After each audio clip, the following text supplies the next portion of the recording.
noses, knees and elbows, filled up with bandages. Used to pull out every party, trying to get in some jeans. So I started dipping my face back at age 14.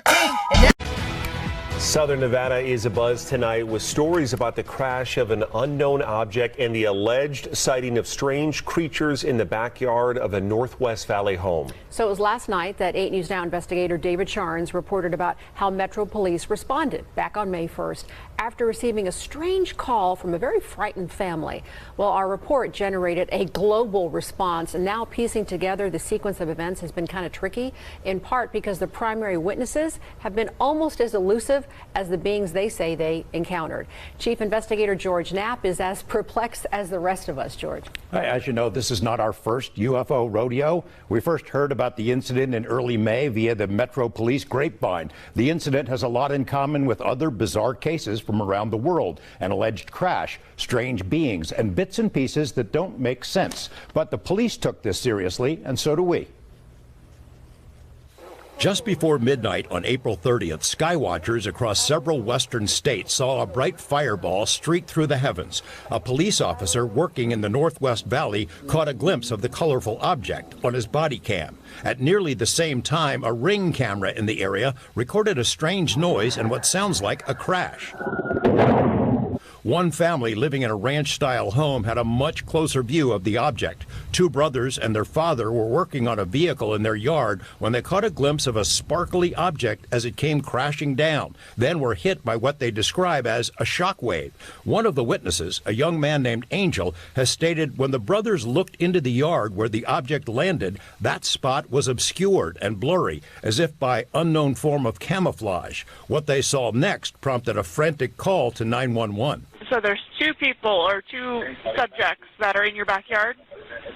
Correct, and they're very large. They're like 8 foot, 9 feet, 10 foot. I don't know. They look like aliens to us.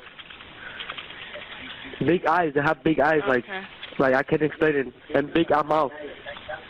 They're shiny eyes, and they're not human. They're 100% they're not human. 8 News Now investigators have spoken with family members multiple times in the past 4 weeks, but each of the 3 times we accepted their invitation to do an interview, they didn't answer the door or their phone. These are some of the claims they've made in other public forums. Multiple family members backed up the story in an initial police report we obtained. Angel says they heard the patter of multiple feet in the yard. They later heard footsteps on their roof.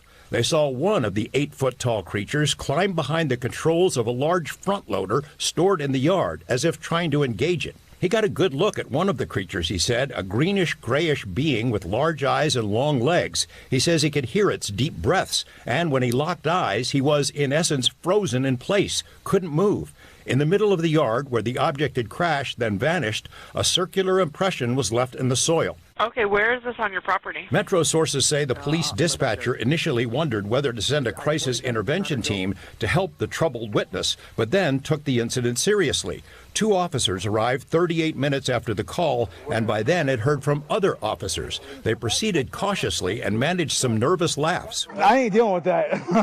A few days later, the family says 2 Metro sergeants returned to the scene to ask follow-up questions. The family says they also saw men in suits and sunglasses driving in a car with government plates cruising slowly past the house in the following days. Nellis and Creech have denied any interest or involvement with the incident. Metro has indicated they believe the family that something crashed in their yard. But what?